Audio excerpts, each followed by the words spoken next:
ஓம் ஸ்ரீ கிருஷ்ணாய பரமாத்மனே நமः. ஞேயः ஸ நித்ய சந்நியாசி யோ ந த்வேஷ்டி ந காங்க்ஷதி நிர்த்வந்த்வோ ஹி மஹாபாஹோ சுகம் பந்தாத் பிரமுச்யதே. பகவான் ஸ்ரீ கிருஷ்ணர் இந்த ஸ்லோகத்தில் கர்மயோகியை புகழ்ந்து பேசுகிறார். முன்னாடி என்ன சொன்னார்? கர்மயோகம்தான் சிறந்தது. ஆன்மீக வாழ்க்கையில நுழைந்து நான் முதல்ல கர்ம சந்நியாசம் பண்ணணுமா கர்ம யோகம் பண்ணணுமா கேட்டா கர்மயோகம் தான் சிறந்தது, அதுதான் முதல் படின்னு சொன்னார் இல்லையா? இந்த ஸ்லோகத்துல கர்மயோகியை ரொம்பவும் புகழ்ந்து பேசுறாரு. எவ்வளவுனா, ஹே மகாபாஹோ, ஓ பெருந்தோளுடையாய். அப்பப்ப அர்ஜுனன் இந்த மாதிரி உற்சாகப்படுத்தி கொண்டே இருக்கார். அது குருவோடைய ஒரு முக்கியமான லட்சணம். எது அப்படின்னா, சிஷ்யரை உற்சாகப்படுத்தி கொண்டே இருக்க வேண்டும். ஹே சௌமிய அப்படின்னு உபநிஷதங்கள்லாம் வரும். அதே மாதிரி ஹே மகாபாஹோ, ஹே பரந்தப்ப.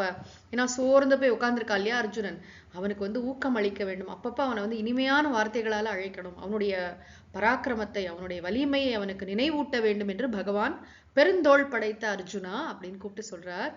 யஹ ந த்வேஷ்டி ந காங்க்ஷதி. யஹ எவன் ஒருவன், ந த்வேஷ்டி, ந த்வேஷ்டினா எவரையும் வெறுப்பதில்லையோ, ந காங்க்ஷதி அதிகமான விருப்பம் கொள்வதில்லையோ, விருப்பு வெறுப்பிலிருந்து விடுபட்டவர். அப்புறம் அதாவது விருப்பு வெறுப்பு இல்லாதவர் அப்படிங்கிறது என்ன? கர்மயோகி விருப்பு வெறுப்பு இல்லாமல் செயலாற்ற வேண்டும். இதுக்கு முன்னாடி நிறைய இடத்துல சொல்லியிருக்கார் பகவான். விருப்பு வெறுப்பு அப்படிங்கிறது தானே வாழ்க்கையிலே பெரிய பிரச்சனையா இருக்கிறது. இப்ப கர்மயோகத்துல முதல் படி என்ன? சுவாமிஜி ரொம்ப அழகா ஒரு டெஃபினேஷன் கொடுப்பார் கர்மயோகத்துக்கு. அதாவது செயல்களில் விருப்பு வெறுப்பின்றி, செயல்களின் பலன்களிலும் விருப்பு வெறுப்பின்றி, இறை வழிபாட்டு உணர்வுடன் நமது கடமைகளை செய்வதே கர்மயோகம் ஆகும். கர்மயோகம்ங்கிறது ஒரு ஆட்டிடியூட், மனோபாவனை. எனக்கு இந்த செயல் பிடிச்சிருக்கு, அந்த செயல் பிடிக்கல, அதுல விருப்பு வெறுப்பே கிடையாது. எனக்கென்று என்ன நான் செய்யணுமோ, அது குடும்பமாகட்டும், ஆஃபீஸ் ஆகட்டும், எங்க என்னுடைய தர்மங்களை, இது இதை செஞ்சா நல்ல பேர் கிடைக்கும், இதை செஞ்சா அவ்வளவு கிடைக்காது, அந்த மாதிரி எந்த விதமான பலன்களையும் பலன்களிலும் விருப்பு வெறுப்பு இருக்கக்கூடாது. என்ன பலன் வந்தாலும் சரி, அது பிரசாதம். செயல் புரியும் பொழுதும் அது இறைவனுக்கான பூஜை. அது எந்த நம்ம வீட்டு டாய்லெட்டை கிளீன் பண்றதா இருக்கலாம், சமைக்கலாம், பெருக்கலாம், பெரிய உத்தியோகத்துல இருக்கலாம், என்ன பண்ணாலும் எல்லா செயல்களும் ஈஸ்வரார்ப்பண புத்தியுடன் செய்ய வேண்டும். இது பகவான் ரொம்ப அழகா நமக்கு 2வது அத்தியாயத்திலிருந்தே சொல்லி கொண்டிருக்கக்கூடிய விஷயம். அப்போ அவனுக்கு விருப்பு வெறுப்புக்கு இடம் ஏது? விருப்பு வெறுப்பே கிடையாது. கர்மயோகி செயல் புரியும் பொழுது அவனுக்கு ஒரே நோக்கம் என்ன அப்படின்னா, இந்த செயலுடைய பலன் எப்படினாலும் அது ஏதோ ஒரு பலன் வந்துட்டு போறது, அதுல அவனுக்கு தாற்பயமே இல்லை. அவனுடைய நோக்கம் எல்லாம் மன தூய்மை, மன தூய்மை, மன தூய்மை. நான் ஞானத்தை பெறுவதற்குரிய தகுதியை பெற வேண்டும், எனக்கு மனசு சுத்தமாகணும். பகவான் மீது பக்தியோடு அவன் இதை செய்கிறான். அப்புறம் எப்படி இருக்கான்? நிர்த்வந்த்வஹ. நிர்த்வந்த்வஹனா இருமைகளிலிருந்து விடுபட்டவன். வாழ்க்கை முழுக்க இருமைகள் தானே. குளிர், வெப்பம், லாபம், நஷ்டம், வெற்றி, தோல்வி, இன்பம், துன்பம், பலன் என்னென்னமோ வருது. அதை செயல் புரியும் பொழுது செயல்களில் விருப்பு வெறுப்பு இல்லாமல் இருக்கிறான். வாழ்க்கையில என்ன இருமைகள் வந்தாலும் அதனால் பாதிக்கப்படாத மனநிலையுடன் இருக்கிறான். ரொம்ப முக்கியம். ஞானத்தை பெறத்துக்கு முன்னாடியே இவன் இதுல இருக்கான். ஏன்னா இவனோட நோக்கம் வாழ்க்கையில எல்லாம் எப்ப பாரு நமக்கு ஃபேவரபிளா நடக்கணும், நமக்கு எப்ப இது ஒரு எண்ணம் இருக்கு, கொஞ்சம் கூட நம்மளோட இது மாறக்கூடாது, எல்லாமே மாதிரி இருக்குமா வாழ்க்கையில? வாழ்க்கை என்பது ஒரு இதெல்லாம் மாறி மாறிதான் வரும். இந்த உண்மையை அவன் புரிந்து கொண்டிருக்கிறான். என்னது திருவள்ளுவர் சொல்வாரே, இன்பம் விழையான் இடும்பை இயல்பென்பான், துன்பம் உறுதல் இலன். பார்ட் ஆஃப் லைஃப் தான் போகும். அதெல்லாம் குளிர் வரும், வெப்பம் வரும், வெற்றி வரும், தோல்வி வரும், ஒரு நாளைக்கு இன்பம் வரும், மற்ற நாளைக்கு துன்பம் வரும். என்ன வந்தாலும் சரி, அதனால் பாதிக்கப்படாத சமமான மனநிலையை உடையவர். நிர்த்வந்த்வஹ. முதல்ல என்ன சொன்னார்? ந த்வேஷ்டி ந காங்க்ஷதி. எதையும் அவன் வெறுப்பதும் இல்லை, எதையும் அவன் விரும்புவதும் இல்லை. இருமைகளிலிருந்து விடுபட்டவனாக இருக்கிறான். அதாவது அவன் பாட்டுக்கு சந்தோஷமா ஆனந்தமா பகவானுக்கு கைங்கரியம் பண்றோம் அப்படிங்கிற உயர்ந்த ஆட்டிடியூடோட, மன தூய்மையின் பொருட்டு மனத்துக்கண் மாசிரன் ஆக வேண்டும் என்ற நோக்கத்துடன் செயல்புரிகிறான். அவனுக்கு அவனுக்கு பகவான் ஒரு அழகான பேர் கொடுக்கிற, சக நித்திய சந்நியாசி.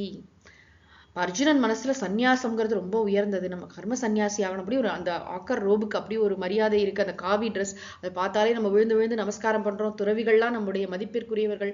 அவர்களை நடமாடும் தெய்வமாவே நம்ம பார்க்கிறோம். பகவான் சொல்கிறார், இந்த கர்மயோக மனோபாவனையை உடையவன் நித்திய சந்நியாசி. இவன் சந்நியாசிக்கு நிகரானவன். நித்திய எப்பொழுதுமே அவன் சந்நியாசிப்பான். எதை திறந்திருக்கானா? இந்த விருப்பு வெறுப்பு திறந்திருக்கானே, போராதா? எவ்வளவு பெரிய விஷயம். அவர் வந்து கர்மங்களை துறந்திருக்கிறார். வைதிகமாக கர்மங்களை துறந்தவர் கர்ம சந்நியாசின்னு சொல்றோம். இங்க இவன் என்னத்தை விட்டுருக்கானா, விருப்பு வெறுப்பை துறந்திருக்கானே. என்னுடைய விருப்பு வெறுப்புக்கு முக்கியத்துவம் தராமல், அவனுக்கு விருப்பு வெறுப்பு இல்லாம இல்லை, அதை அவன் புறக்கணிக்கிறான். அவற்றுக்கு அவன் முக்கியத்துவம் தருவதில்லை. தர்மத்திற்கு முக்கியத்துவம் தருகிறான். தன்னுடைய கடமை எதுவோ அதை பார்த்து செய்கிறான். தன்னுடைய கடமை நான் என்ன செய்யணும்னு பார்த்து செய்யறானே தவிர இது பிடிச்சது பிடிக்காது எதை கேட்டாலும் இல்லை எனக்கு இது பிடிச்சது பிடிக்காது இதே பேசிட்டு இருப்போம். நம்ம அதுல இருந்து விடுபடுறது எவ்வளவு பெரிய விஷயம். தர்மத்தை சார்ந்திருந்தால்தான், அறத்தை கடைபிடித்தால்தான் விருப்பு வெறுப்பிலிருந்து நாம் விடுபட முடியும். அந்த விருப்பு வெறுப்பிலிருந்து விடுபட்டவனை பகவான் வந்து நித்திய சந்நியாசி பெயர்பட்ட ஒரு ஆனர் கொடுக்கிறார். பெரிய துறவிக்கு நிகரானவன் அப்படின்னு சொல்றார். அப்புறம் அவனுக்கு என்ன கிடைக்கும்னா, அவன் வந்து சுகம் பந்தாத் பிரமுச்சியத்தை, பந்தாத்னா என்ன, பந்தங்களிலிருந்து தலைகளிலிருந்து, சுகம்னா மிக எளிதாக அனாயாசமாக, பிரமுச்சியத்தை விடுபடுகிற. எப்படி விடுபடுவானா, இவன் கர்மயோகம் செய்ய செய்ய செய்ய மனம் தூய்மை அடைகிறது. மனம் தூய்மை அடைய அடைய பகவான் என்ன பண்ணுவார்னா அவனுக்கு நல்ல குருநாதரை கொடுப்பார், சாஸ்திரங்களை படிக்கிற பாக்கியத்தை கொடுப்பார், ஞானம் வரும். அவன் சரியான பாதையில இருக்கான்னு அர்த்தம். எப்ப கர்மயோகத்தை அவன் சரியான ஆட்டிடியூடோட தொடங்கிட்டானோ அதுக்கப்புறம் வந்து கடவுள் பார்த்துப்பார். கடவுள் நிச்சயமாக அவனுக்கு அருள் புரியாமல் போக மாட்டார். அது பகவானோட ப்ராமிஸ். அவர் என்ன பண்றாருன்னா, இன்னும் 10வது அத்தியாயத்திலேயே சொல்றாரு, நான் புத்தியோகம் ததாமி. நான் யாரெல்லாம் வந்து இது மாதிரி உள்ள தூய்மையின் பொருட்டு கர்மயோகம் பண்றாங்களோ அவங்களை என்ன பண்றாரு பகவான், அவர்களுக்கு வந்து ஞானத்தை கொடுக்கிறார், அதற்கான சூழ்நிலையை உருவாக்குகிறார். அதனால அவர்கள் பந்தங்களிலிருந்து விடுபடுகிறார்கள். அதாவது எவ்வளவு அழகா இந்த கர்மயோகம் சிறந்ததுன்னு சொல்றதோடு நிறுத்திக்கல. கர்மயோகி சிறந்தவன். அர்ஜுனா நீ ஒன்னும் ரொம்ப சாதாரணமா நினைச்சுக்காத, கர்மயோகம்னா மட்டும். சுவாமிஜி எப்பயுமே சொல்லுவாங்க, இது எப்பயுமே ஒரு இது நடந்துட்டே இருக்கும். இல்லறமா துறவரமா, இல்லறம் சிறந்ததா துறவரம் சிறந்ததா, ஓயாத பட்டிமன்றம், இந்த டிபேட் வந்து எப்பயும் நடக்கும். இல்லறம் துறவரம் 2 விதமான வாழ்க்கை முறைகள். இந்த சாதனைகளுக்கு கர்மயோகம்னு ஒண்ணு இருக்கு. அப்புறம் கர்ம சந்நியாசம் பண்ணிட்டு என்ன பண்றாங்க, ஞானயோக பாதைக்கு போறாங்க. அவங்கள பத்தி தான் இங்க பேச்சு. இதுல வந்து கர்மயோகம் வந்து யாருக்கு பக்குவம் இல்லையோ அவர்களுக்கு கர்மயோகம். குறிப்பா வந்து இல்லறத்தார்களுக்கு வந்து கர்மயோகம் என்பது ரொம்ப உயர்ந்த ஒரு விஷயம், ரொம்ப ரொம்ப பொருத்தமானது, ரொம்ப இயல்பாக செய்யக்கூடியது அப்படின்லாம் பார்த்தோம். ஆக இன்னும் பகவான் ரொம்ப அழகா சொல்ல போறாரு. இங்க என்ன சொல்றாருன்னா, கர்மயோகியும் துறவிக்கு நிகரானவன் தான். துறவிக்கு வந்து என்ன ஒரு துறவிக்கு வந்து ஞானத்தினால மனசுல ஒரு அமைதி இருக்கும், அது வேற. இவனுக்கு வந்து இந்த கர்மயோகத்தினாலேயே இவனுக்கு வந்து இந்த பேலன்ஸ் இருக்கு இல்லையா, இந்த விருப்பு வெறுப்பிலிருந்து விடுபட்டு இருக்கிறான். இருமைகளால் பாதிக்கப்படாதமா இருக்கிறதுனாலேயே, இறைவனை பற்றி கொண்டு வாழ்வதனாலேயே பகவான் சொல்ல மச்சித்தாகா மத்கத பிராணாகா எல்லாம் சொல்றாரு இல்லையா, என்னையே பற்றி கொண்டு என்னையே குறிக்கோளாக பகவான் முக்கியம். அவருக்கு அந்த இறை வழிபாட்டு உணர்வுடன் நான் என்னுடைய செயல்களை யஜ்ஞ பாவனையோட பண்ணணும். எவ்வளவு அழகா சொன்னார் பகவான். யோக பாவனா, நியத்த பாவனா, இதெல்லாம் பார்த்தோம் 3வது அத்தியாயத்திலாம். அதாவது இறைவன் இட்ட கட்டளை என்று, அப்புறம் அவருக்கு வந்து நான் வழிபாடு செய்கிறேன், அவருக்கு நான் பூஜை செய்யறேன் அப்படிங்கிற ஆட்டிடியூடோட, அப்புறம் இந்த உலகத்தோடைய இதை புரிந்து கொண்டு, இந்த பிரபஞ்சத்தோடைய இதுல இருக்கிற சுழற்சிகள்லாம் புரிந்து கொண்டு, இதுல என்னுடைய ரோல் என்னன்னு புரிந்து கொண்டு நான் வழங்க வேண்டும். நான் நிறைய பெற்றுக்கொண்டே இருக்கிறேன் சமூகத்தில். வழங்குறது எங்க வழங்க முடியும், சன்னியாசி வழங்க முடியாது, இவன் தான் வழங்கணும், கர்மயோகி தான் வழங்க முடியும். இவன் தான் கான்ட்ரிபியூட்டர் இங்க வந்து. ஏன்னா கர்மயோகி வந்து 99% 100% கர்மயோகி என்பவன் இல்லறத்தான் அல்லது பிரம்மச்சாரியா இருக்கிறான். இல்லறத்தான் என்ன பண்றான்னா, அவன் மற்ற 3 ஆசிரமத்தில் இருப்பவர்களையும் பார்த்து கொள்ள வேண்டிய, கவனித்துக் கொள்ள வேண்டிய, அவர்களுக்கு சேவை செய்ய வேண்டிய கடமை இவனுக்கு கொடுக்கப்படுகிறது. அதையும் அவன் வழிபாட்டு உணர்வோடு பண்றான். அதனால இவன் துறவிக்கு நிகரான். பகவான் அவ்வளவு பெரிய ஆனர் கொடுக்கிறார். நித்திய சந்நியாசி யஹ ந துவேஷ்டி ந காங்ஷதி நிர்த்வந்த்வஹ.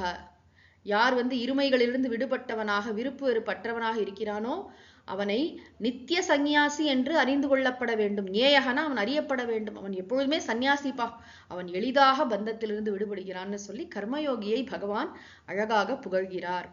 ஓம் சாந்தி சாந்தி சாந்தி. ஹரிஹி ஓம் தத்சத். சர்வம் ஸ்ரீ கிருஷ்ணார்ப்பணமஸ்து.